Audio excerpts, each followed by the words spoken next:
Dr. Babasaheb Ambedkar Open University.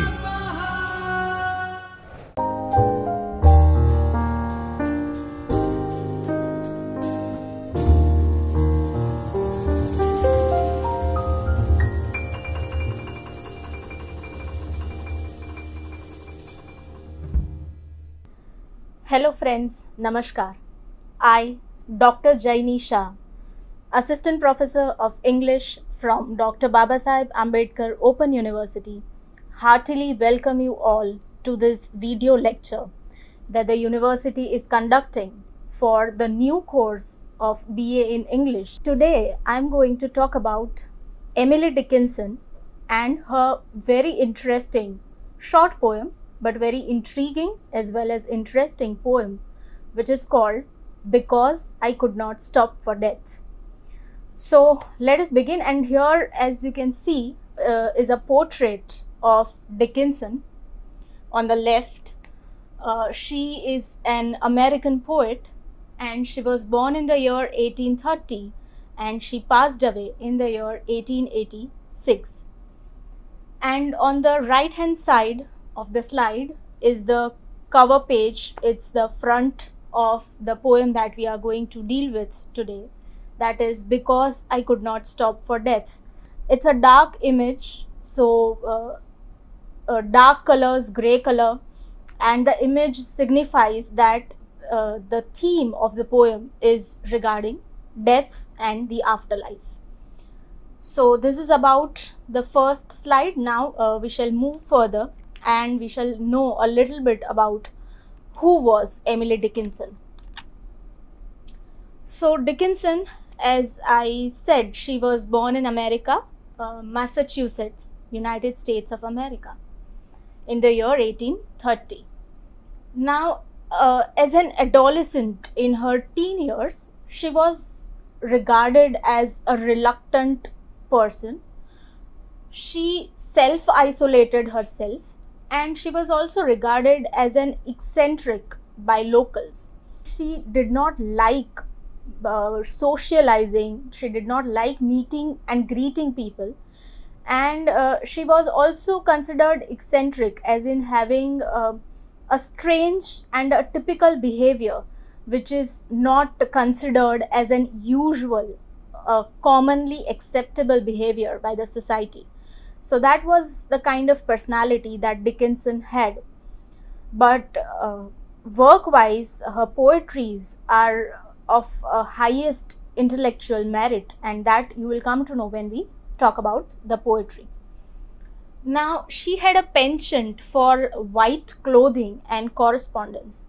She loved white clothes, shades of white. She did not also like gaiety, bright, dark colors, but on the contrary, she loved wearing white and the lighter tones of white. And similarly, she, as I said, she did not like socializing, so all her relationships with friends or with other family members or extended family, it was based on correspondence. That is, she used to write letters, she used to convey her feelings, her emotions. So she conveyed through correspondence but not face to face.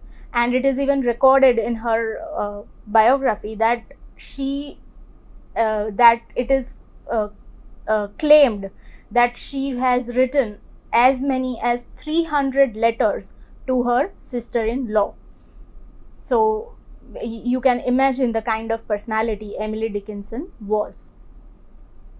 Now, very strangely, only 10 of her poems were published during her lifetime. That is, when she was alive, she has a large corpus of 1800 poems, 1800 poems a person has written. But when she was alive, only 10 of her poems were published.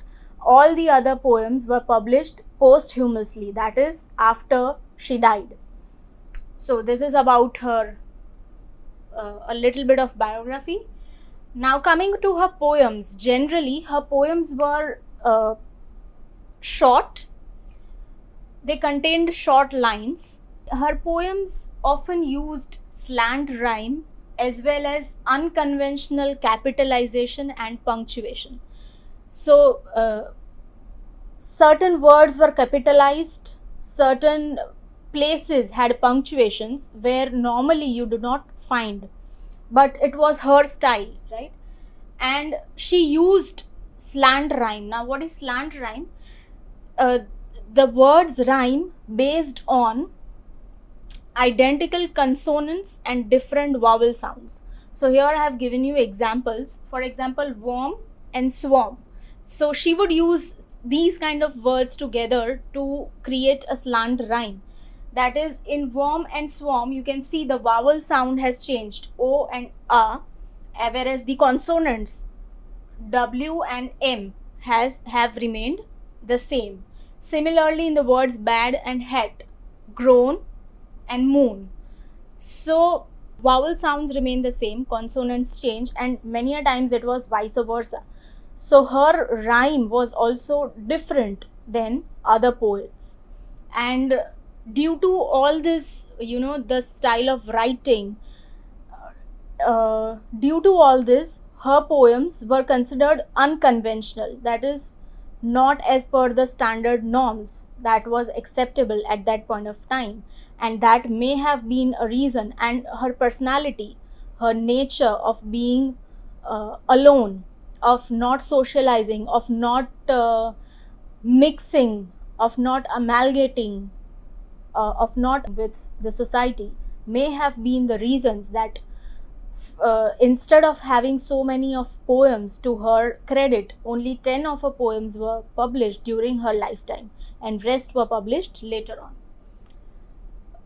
Themes that are commonly found in her poems are nature, love, identity of self, death, immortality. So obviously she wrote about the concepts, the ideas that were known to her, as well as she wrote about the ideas and the concepts which intrigued her, which forced her to think about not the common things but uncommon things which are peculiar but yet universal to humankind, such as nature, sun, moon, etc., love, identity of self and the layers of self, the psychological identity of the self, emotional identity of the self, death, which is the bitter truth of life, immortality, afterlife, eternity.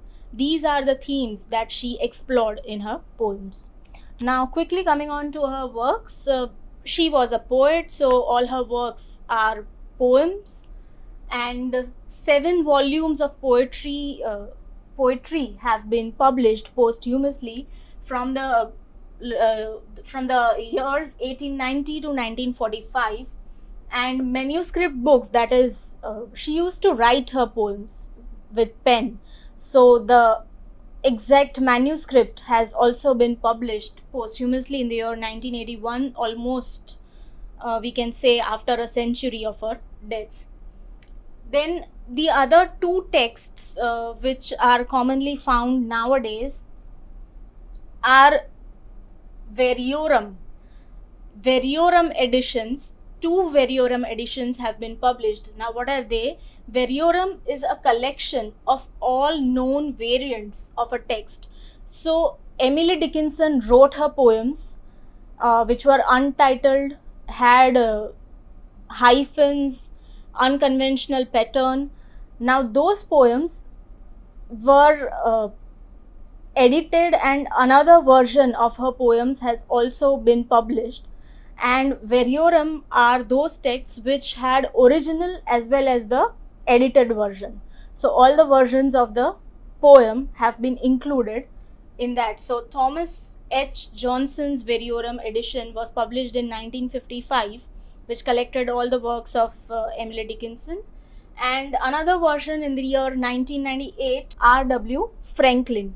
So these are the 2 edited variorum versions. Moving forward and coming to the talk of the session, because I could not stop for deaths. Now when you look at the title, of course this is not the title, this is the first line of the poem, but it is very simple, right? Because I could not stop for the deaths, and it is actually conveyed to the readers that since I could not stop for deaths, then what happens? So the journey begins from the first line itself. Now this poem was published posthumously after Dickinson's death in the collection which was titled Poems Series 1 in the year 1890, and it was published under the title The Chariot. So since this poem was untitled, in the publication version they gave the title to the poem, and it was titled as The Chariot. But till today this poem is famous by its first line, that is, because I could not stop for death, rather than the title which is given, The Chariot. Dickinson originally did not title this poem. Now it is a lyric poetry. Now there are different forms of poems such as ode, ballad, and here we are talking about a lyric.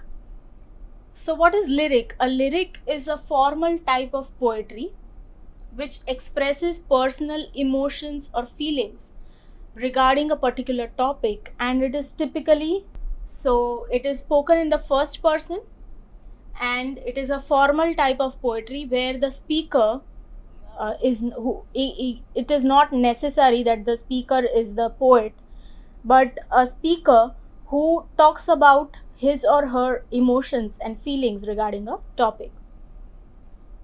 That is what is lyric, and this poem is a lyric by Dickinson. It contains 6 quatrains.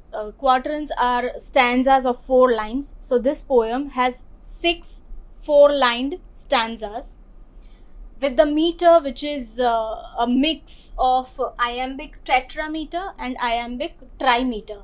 Iambic tetrameter is a 4 metrical feet per line, and trimeter is 3 metrical feet per line, and iamb is a foot which consists of unstressed syllables followed by stressed syllables. And this poem has figures of speech. Majorly those are alliteration, paradox, and personification. Alliteration, rhyming is there.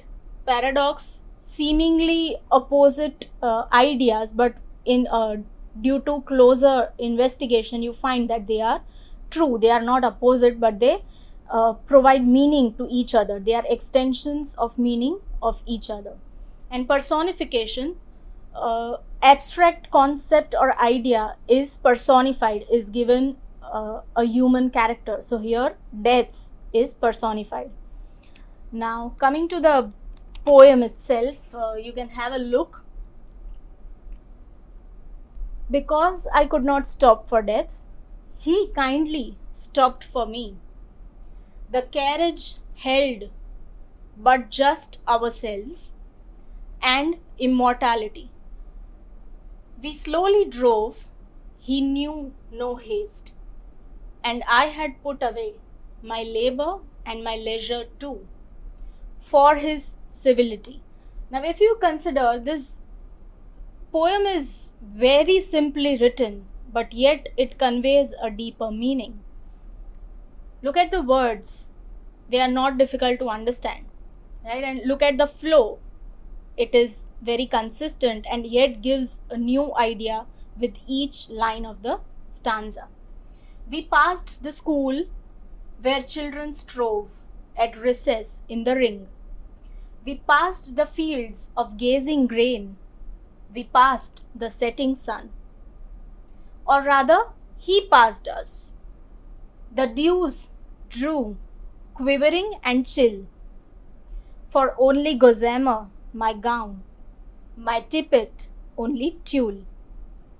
We paused before a house that seemed a swelling of the ground. The roof was scarcely visible, the cornice in the ground. Since then, 'tis centuries, and yet feels shorter then the day. I first surmised the horses' heads were toward eternity. So this is a poem. You can see 4-line stanzas, 6 quatrains, and you can see here very short poem, and hyphens are used, even capitalization and punctuation. The pattern is unconventional. Right, now let us go to the brief summary and the analysis of the poem. So the poem, the surface meaning of the poem is that since I could not stop for death, since I did not stop for death, he stopped for me. The chariot on which death was carrying, the chariot had us both, that is the speaker and the death, as well as the third identity, that is immortality. So 3 persons were there in the chariot. I had left all my work and pleasures behind. Out of respect for this gentleman, since this gentleman was so civil in his behavior, so kind in his behavior, I also, out of respect for him, I also left all my work and my pleasure. And we drove unhurriedly. Now the journey has begun. We went by a school where children played in a circle during the recess time, and we passed the fields of crops which seemed to stare at the setting sun. So we understand that it's the evening time, the sun is setting, and they have passed from the school, then from the field. As sun passed, since the sun is set now, dew was formed, and we come to know from this that I felt shiver and cold. So it's a winter night. I felt shiver and cold as I was only wearing a thin gown and a thin lightweight scarf. She had not much of clothes on her to protect her from the chills, from cold wintry night. Our next stop was a house. Now what kind of house it was? It was partly buried in the ground, and I could just see the roof, and even the ceiling of the house was in the ground. It was covered in the ground. Since the day that I realized that chariot's horses were headed, now the realization has taken place that where this death is, where the chariot is going. So she says that chariot's horses were headed toward eternity. So the journey which began, the destination was eternity, afterlife, and centuries have passed from this event taking place, and yet she feels, or rather the speaker feels, that only less than a day has passed. So little time has passed, but in reality centuries, that is hundreds years have passed, that she took this ride of death. This is the poem. This is the summary of the poem. Now we are going to the analysis stanza wise. Okay, so this is the first stanza, and we come to know that the speaker of the poem, though she is, I would stick to she because it is written by Dickinson and we assume that she is talking about herself. So though she is describing her own journey, but the topic, the concept of death is such that it relates to humankind. It is a universal concept, and so we can say that even the poem is talking about her journey, we can relate it to the entire human race. She declares that she is too busy to think about death. Now, isn't it true about ourselves also? Who thinks about death? We are so consumed, we are so occupied with our own lives, with our goals, with our missions, with our careers, with our families, that with our ambitions, with our dreams, that we do not have time to think about death, though we know that it is inevitable, right? She also is in the similar state. She is too busy to think about death, because everyone has the basic instinct of survival is always there. But death never forgets, and it comes after those whose time in this realm is over, whose time in this world is over, those who have served their time on this earth. Death comes for them, and it takes them away with itself. So here death has come in a chariot, which is a carrier leaded by horses. Death is kind, and it offers a chariot to take her away. Here she has given an unconventional personification where death is compared to a person who is sitting in a chariot and has come to take her away, and has come to take her away to some place. And this person is very well behaved, he is a gentleman. The speaker says that the chariot has death. Now 3 persons are traveling in the chariot. One is death itself, who is the rider. One is Dickinson, we will assume, the speaker of the poem. And the third entity is immortality. That is the ability to live forever. Right? Though it is not possible, mortals, we human beings are mortals, but she says that immortality also drove with them. That is, we come to know in the last stanza what it means actually. Right? Now coming to the second stanza, she forgets all her pleasures, all her leisure time, all her busyness, all her work. She puts them away out of respect for this gentleman. And this gentleman, that is Death, was in no hurry. He steadily but with firm conviction moves the carriage forward. This description of the chariot ride can be interpreted, it can be analyzed as a smooth passing of the soul after death.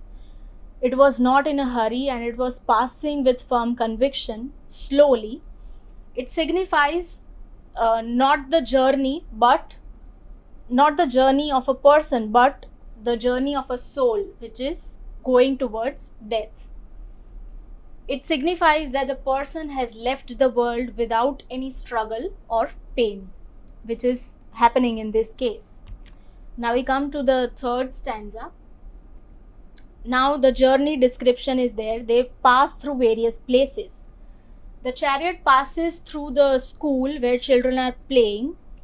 Then it passes through the field of grazing of grains, full grown grains, which are gazing towards the setting sun. Now this fruitfulness of grains, it suggests a full womanhood or adulthood or manhood which a person achieves in a lifetime. And these children, they symbolize the childhood of a person. And then we come to the adulthood, and the setting sun symbolizes the old age, the ending of the life. And then one waits in the darkness to take over, and through these 3 various descriptions, a complete cycle of life is described in one particular stanza. Coming to the fourth stanza.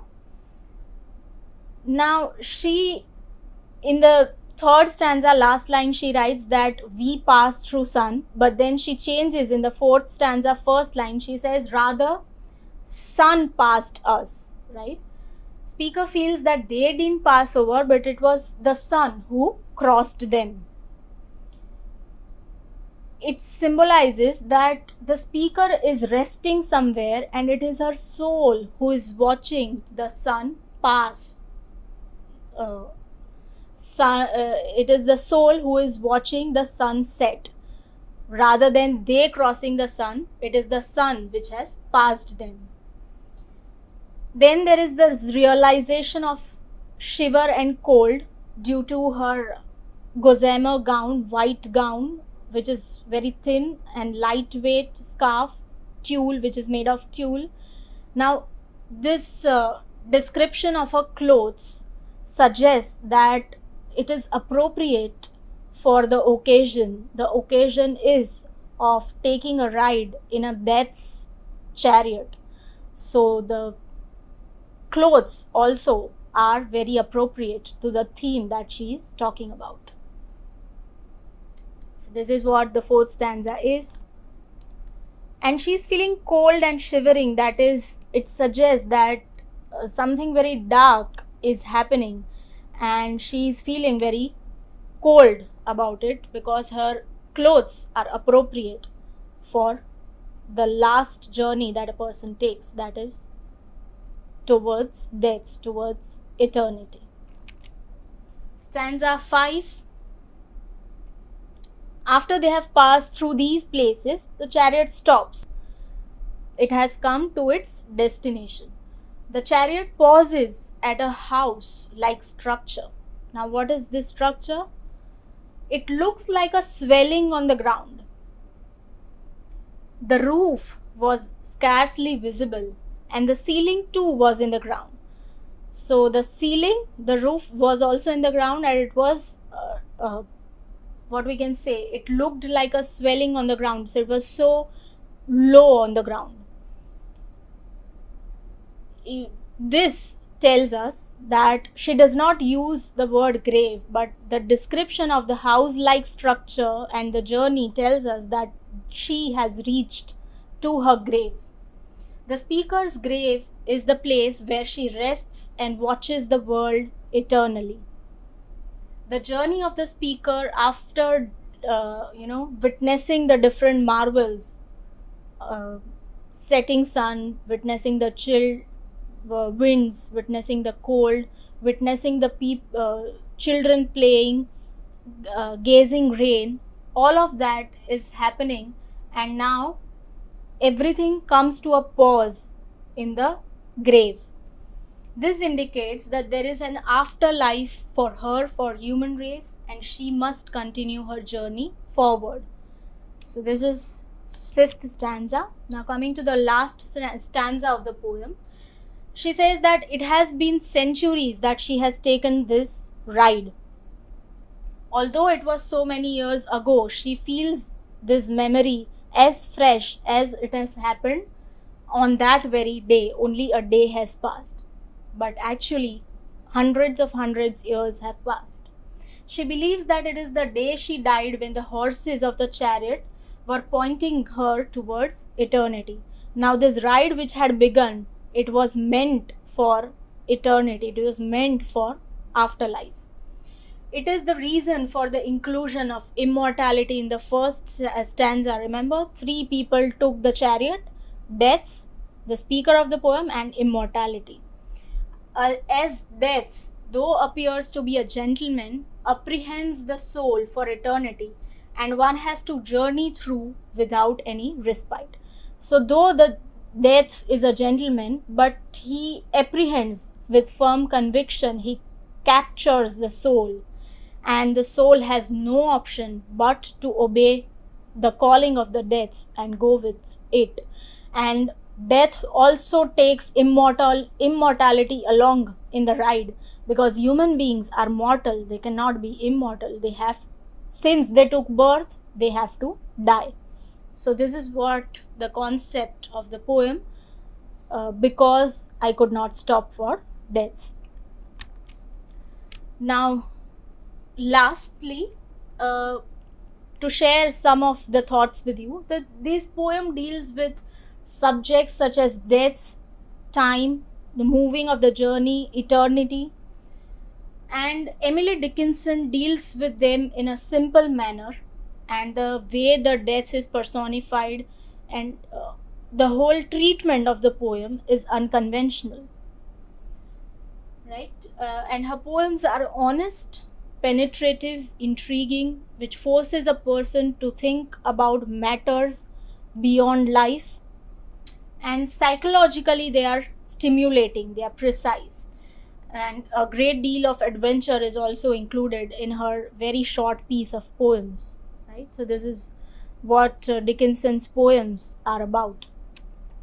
Now sharing with you some of the, since her poems are untitled, Her poems are recognized mostly by the first line of the poem.